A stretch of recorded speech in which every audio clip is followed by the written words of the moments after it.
So one of the games that launched earlier this month that has since, of course, discourse has been kind of dominated by Crimson Desert in the last week and a half or so, but it's still one of the biggest games of the first half of the year, and that, of course, is Marathon. And the performance of Marathon has been looked at closely. People have been following it very closely, not just because maybe they want to see it fail or something, but also just because people who genuinely like it want to see it succeed and want to see it survive.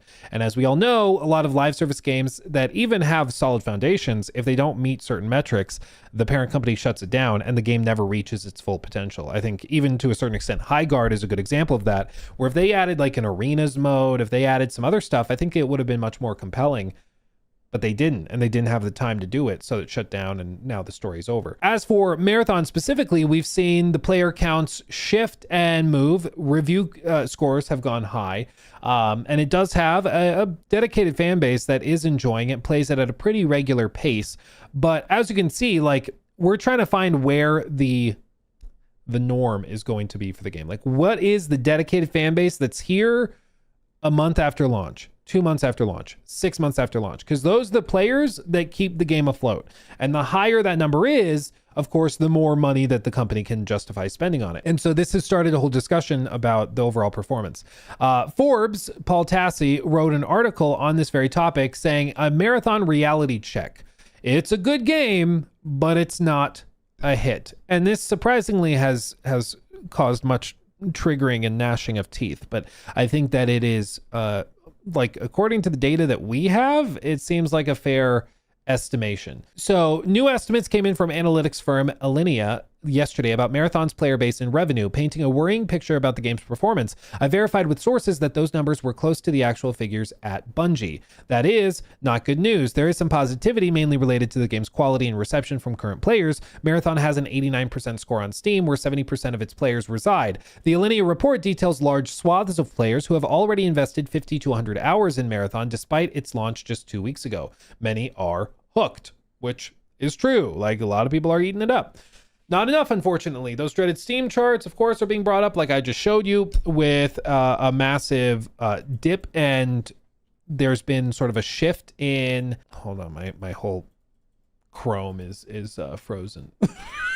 Gotta love it. Thanks, Chrome. But this is important, and normally with some games, we would look at like the Steam numbers with a little bit more like, it's not painting the full picture, but it seems like roughly 70%, according to Alinea Analytics, 70% of their players are on Steam. The rest, of course, are on console, which is significant. Also, Rice from Alinea posted this. This is the description of the report that they are bringing up in the Forbes article. Marathon has sold 1.2 million copies across Steam, PS5, and Xbox, according to the estimates. It hasn't exactly made the splash Sony and Bungie wanted, even if the game underneath the surface is a masterwork of design. Looking at the split between Steam, PS5, and Xbox, Steam is clearly the main platform for Marathon, accounting for a little under 70% of the audience, roughly 800,000 copies. Meanwhile, PS5 takes about 19%, and Xbox accounts for about 11%. Marathon is technically a first-party Sony title, so seeing the home console struggle to break 20% of the volume is a notable data point for the ongoing platform agnostic debate. This is also why Sony has committed to keeping the live service stuff as cross-platform, but when it comes to like the single-player stuff, the reporting at least suggests that they are going to pull that back and keep it exclusive. So games like Wolverine will stay on the console, but live service stuff, they're going to bring everywhere, because live service tends to thrive on PC. It just does really well there. It just does. So that is at least something to note, that even though it's a PlayStation game, like roughly 80% of copies are not on PlayStation, which is wild. 70 and then 11% for Xbox. Marathon is technically, okay, just read that one. One topic that came up in a lot of conversations at GDC this year was why Marathon hasn't hit the same stratosphere as Arc Raiders. On paper, they're both extraction shooters, and Marathon has the Bungie pedigree, the house that built the gold standard for gunplay in Halo and Destiny. My answer, players understand the Arc loop within 30 minutes, while Marathon's UI acts as a massive filter, chewing up newcomers and spitting them out before they can experience the depth of Bungie's signature gameplay. I do think the UI is a component of it. I also just think, and maybe this is just like the YouTuber in me, but let me know in chat if you agree. I think cinematic moments are important for the modern gamer. It doesn't mean that your game has to be purely cinematic and big set pieces and stuff like that. But I do think that the average player, especially like the mainstream player, really, really likes big set pieces that are crazy. A great example of this is like, do you remember when we first saw the Titan in Helldivers 2, when these stories started to break and people started to experience the Titan for the first time? These moments where you're just playing and then you see a massive behemoth come up from over the other hill. Like, it was exciting. It was cool. It was a moment you wanted to share with your friends. Like, oh my God.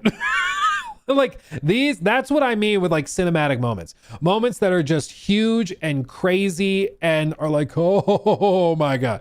Those are the moments I'm talking about. Marathon, in my experience, after playing a good chunk of it, I've had very, very few cinematic moments that are really, really exciting to that degree. You know what I have had in like Arc Raiders? This is one of those moments. This is one of those moments. Do they have the audio from that? How high you can leap. Oh my God, very high. Oh, that's amazing. Oh my God. Whoa, that's amazing.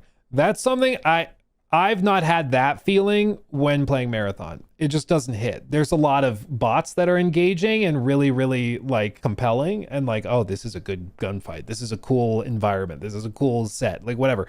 But that level of like cinematic, what the fudge is happening, that I haven't personally experienced. There are some cool ones like the big book ship thing. That's cool. There are some cool moments and beats that you do hit. Don't get me wrong, but a lot of those are stacked later in the game or they're very, very few and far between. And I think the modern live service player really connects with those big cinematic moments because it makes it exciting. It gives you something to like look forward to experiencing. Marathon doesn't really have that. And then I think when you stack onto that with, the other stuff with like UI being kind of clunky to navigate, the gameplay loop being a little bit more rigid, I think that all kind of compounds into something that causes more casual players to fall off and the hardcore players to stay for sure. But that's certainly been the gap, is that a lot of the more casual extraction shooter players, they've seemingly stuck with Arc Raiders and have not drifted over to Marathon. I think there was a chance that they would, but it seems like they just haven't. On Steam, Marathon's average player count, well, I'll read this one first. Despite the friction-heavy start, the data suggests that those who survived Marathon's onboarding are loving life. We've been tracking cross-platform daily active users, and while there's the expected post-launch leakage, many players are sticking with it. After peaking at 478,000 total daily active users on its first Saturday, Marathon has settled into a respectable rhythm, holding 345,000 daily active users as of yesterday and averaging 380,000 across the weekend. On Steam, Marathon's average playtime has climbed to 27.8 hours, significantly outpacing the console averages on PS5, which was only 16.5 hours, and Xbox at 17 hours. Even more telling than the averages, 22% of the Steam audience has surged past the 50-hour mark, and nearly 7 have logged over 100 hours, which is significant. I mean, again, PC players are really liking it, console players less so, and that's represented also in the like share of the sales that they make up. Double down on Marathon. So PlayStation and Bungie are at a crossroads here. They can double down on Marathon with long-term Rainbow Six Siege or No Man's Sky style recovery plan, which is something I heard Chris Argun smartly mention last week on Sacred Symbols. While this could be a sunk cost fallacy in action, it could eventually yield the audience the game's mechanical depth deserves. The second option is to shift focus towards the inevitable Destiny 3 or another project, mitigating the escalating opportunity cost and cutting their losses, so to speak. Doing both is an expensive proposition, given the high overhead and burn rate of operating out of Bellevue, Washington. With Sony recently demonstrating a lower threshold for underperforming studios and projects, the margin for error has vanished. Whatever happens, the next 6 months will determine whether Marathon becomes a cornerstone of Sony's live service portfolio or a cautionary tale of vision exceeding accessibility. I'm hoping it's the former, because Marathon effing rocks. Big analysis on the free Substack with lots more data and thoughts. Link in bio. It gives you a rough description. Now, some people have taken like these numbers and they kind of run with them with some assumptions. So for example, $55 million in gross revenue across platforms with the current estimates of sales. That is roughly what they brought in terms of raw revenue. Of course, that's going to be different from actual profits and the take. That's different. But when it comes to how much Marathon costs, we don't actually know for sure. As you can see, Paul Tassi here says the main issue here is plain sales. The estimates here, close to reality, are 1.2 million sales. That's about 50 to 55 million on a game that costs hundreds of millions of dollars. How many hundreds of millions? The realistic range is 200 to 300, if not more, given production time and scale. That is a significant problem, and even more so when more and more money has to be spent to maintain it as a live game, adding content and paying people to make that content indefinitely, which is true. And this is why I've said, I like for 6 months at this point, I think Marathon gets a solid player base, whether that's 20,000 players or if it shoots back up and averages at like 40,000. I genuinely am not sure like where it lands. It might land averaging 35,000. I don't know. But the question is not whether that's good enough for the players. The question is whether it's good enough for Sony. And that is a much different question, because Sony, they're the same guys that have been laying off teams for not putting stuff out fast enough. They've been shutting down entire studios for like working on a live service game that they end up not feeling good about, they cancel. So the question is just whether this is good enough for Sony. This is something that was echoed by Jacob Novak, who is a former at the president's office at Square Enix. He said in response to a Kotaku article saying, Bungie's Marathon will be a test to see whether Sony still gives a shit. It's a franchise worth investing in at a time when PlayStation has been cutting its losses. But what Jacob points out, pretty sure it's not a test on whether Sony gives a shit, but whether players themselves give a shit. The answer seems to be no. This is like, I get what he's saying, but again, I think if with like any live service game, it's about building. And like a lot of the best live service games in the world didn't start as like the biggest smash hits ever. We've been talking about like the Epic Games layoffs where they laid off 1,000 people yesterday. Fortnite started as like a really weird zombie defense game, and it was not great either. And they just kind of tacked on a live service battle royale mode onto it, and then it blew up and became Fortnite. But it didn't start that way overnight. Like, it built and grew. Same with a lot of other games where it builds and grows until eventually you have something really massive and huge. And there's going to be dips. I mean, look at freaking Overwatch 2. Overwatch 2's player counts have been like low-key scary for a long time. And I obviously, like, I know that there's going to be a lot of people who the Battle.net launcher, so it's not all about Steam player counts. But if we look at just Steam, you know, where they were fairly low for a while, July of 2025, they dipped down to 30,000 on Steam. But then they had a massive resurgence because they started actually trying. And I, for one, popped back in and tried it again. And it was way better than I remember it being. Still, the reviews are where you'd expect. But that doesn't seem to be stopping players, you know?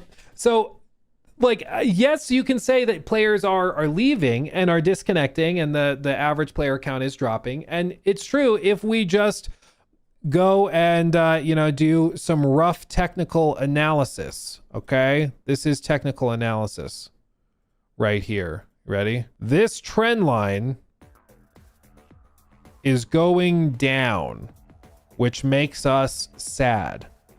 That's true. But part of the reason that might be happening is because players need more content or players need something to keep things exciting. And that comes with continued support. So one of the problems that I think we've seen with a lot of live service games, it's sort of the chicken and the egg. Like, the players aren't coming out because they want more content, but the studio and the publisher doesn't want to make more content until the player count is higher to justify them spending money on making new content. So you're kind of at this standoff where the player's like, well, we're not going to play until there's more content. And the company says, we're not going to make more content until there's more players. And so it just kind of does nothing and then it dies, you know? And that seems to be what might be happening here. He followed, or I think, you know, he mentioned this up, or followed this up with another post. These games live or die by their player count. The hours spent per player are only marginally more important. When the player count is leaking around 5% a day, which Marathon has since launch, the question is, what is the floor? We haven't seen it yet. This is what I mentioned earlier, where it's figuring out what the long-term player base is. Is it 20,000? Is it 40,000? Is it 35,000? We don't know. The chart keeps going down. Okay. If we get to a point where it levels out and stays flat, then we know what the floor is and we can kind of make long-term decisions. The problem for Sony right now is that they also don't know where that floor is. If the floor ends up being 5,000 at the end of all of this, it keeps dropping until it's 5,000 and then it just sits there. That doesn't work. I don't think that would surprise anybody. That doesn't work. You can't have a multi-billion-dollar studio working with like 5 to 10,000 players. It just doesn't work. So they don't want to greenlight massive spending if that's where it's going to land. If it's going to land at like 40,000, that might be workable because that also probably represents, another 20,000 on other platforms. Maybe you're above 50 to 60,000 total. That could work. But again, we just don't know where that floor is. And that's the problem right now for Sony is it's like, you don't want to spend money on something if the floor ends up being 5,000 and it doesn't matter anyways. 55 million earned on an estimated $400 million cost is a major hill to climb. Even if you think it's a $250 million cost, it's a major hill to climb. Plus, we now have ongoing running costs adding to those totals. It's unclear what brings these numbers to a place where they can break even monthly and then start to recoup on the loss. If you want to do that, you have to lower your monthly cost to start. Almost no games have recovered from this level of deep revenue hole. Cyberpunk and No Man's Sky do not count. Their studios took in enough in the initial launches and had the cash balance to float recovery. Radically different economics. My point is, Bungie as it stands is probably sitting deep in the red, even with Destiny money still coming in. Well, and we know from other reporting that Destiny was missing revenue targets by as much as 50% for quarter after quarter after quarter. And we don't know what they've been doing in the last year, but I'm guessing Destiny I don't think it's magically making more money than we knew about, like it's just not. So I do think that Bungie, in terms of the finances, is on shaky ground. If I worked at Bungie, I would be brushing up the resume sooner rather than later. It always perplexes me when people are caught off guard with layoffs when player counts are down. Your work being good doesn't mean much when the market says no thanks. This, unfortunately, is sort of, a major takeaway of modern live service stuff. You can make the world's best multiplayer game, but if nobody likes it, nobody wants to play it, that just is how it is. You have to make a product that's good and that players want to engage with, either with their time or money, or hopefully for the studio both, So where does all of this leave us at the end of the day? Well, I think it's kind of like Paul mentioned, the idea of some sort of potential Cyberpunk or No Man's Sky turnaround doesn't really apply here. First, the game is already good, and attempting to expand it to a more casual player seems like a ship that has mostly sailed, and if anything, would just upset its core player base, which has stuck around. Fundamentally, Marathon is not like Cyberpunk and No Man's Sky with loads of missing promised features or huge technical problems. Exactly. Like, Marathon is Marathon. It runs well, gameplay's pretty tight. It's just that some people either don't like the art direction, which you can't change.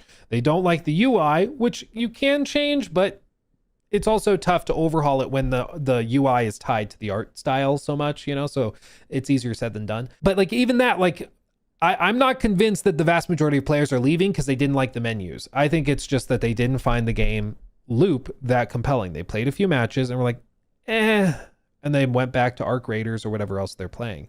And overhauling a gameplay loop means probably new maps, new modes, new enemy types, new objectives, and things like that. And that is doable. You can do that, but that's expensive. It takes time. And even then, it's not a guarantee because you could have that in the game. But again, if the players don't show up to play it, it doesn't really matter. And the question is, can you even get players to come back at this point if they've already decided it's just not their thing? It's a tricky position to be in. Yeah, I think, as some people point out, Paul mentions, there are some saying these numbers are good for a hardcore niche extraction shooter, but 5+ years and hundreds of millions of dollars spent earning $50 million at launch window is not a good result for the game or Bungie, even if a lot of players like it. And this is the thing, like, you can love the game, but when we're talking about the industry and what Sony's going to do, I struggle to look at this through a lens where Sony is pleased with how this has gone. Like, considering where they were last April, I think they're pretty happy because I think genuinely if they had launched in September, they wouldn't have made 50. I think they would have been lucky to make 5 million. Like, I think that would have been disastrous.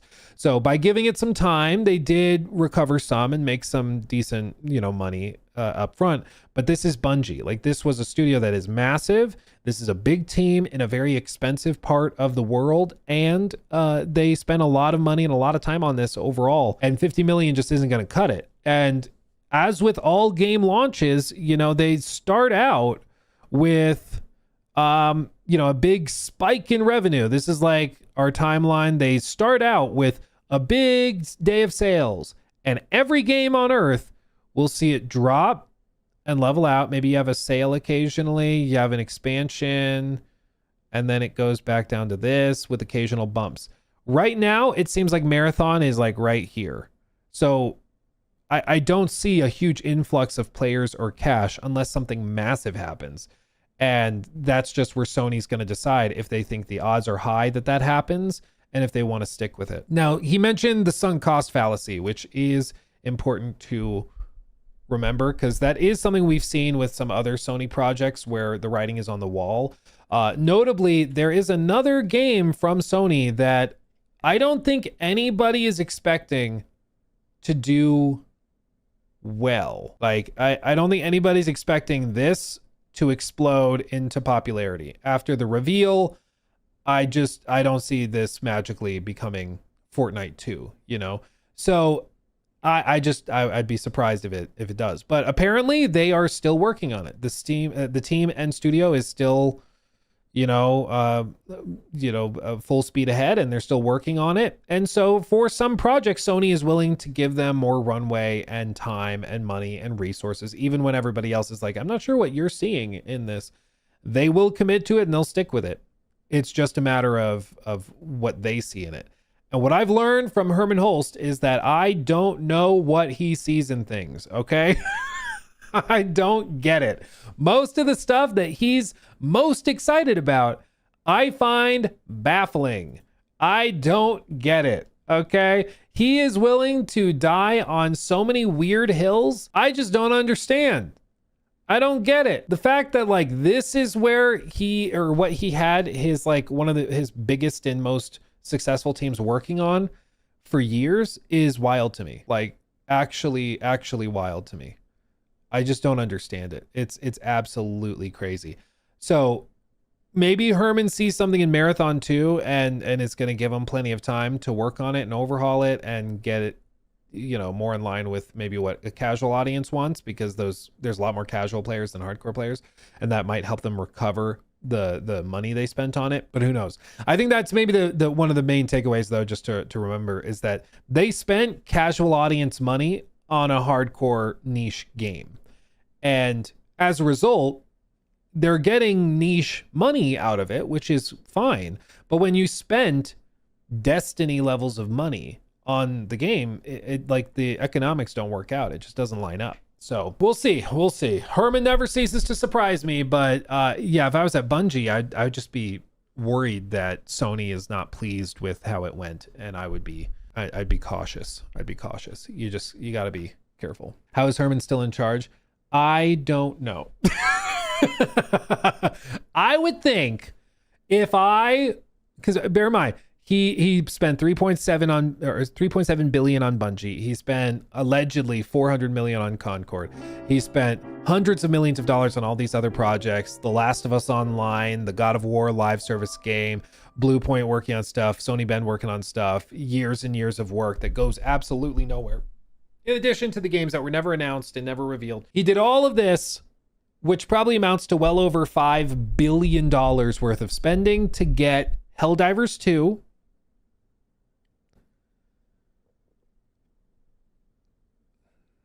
do they have anything else? Any other big like live service hits? I don't think so. So I would think if I wasted $5 billion that I would be fired.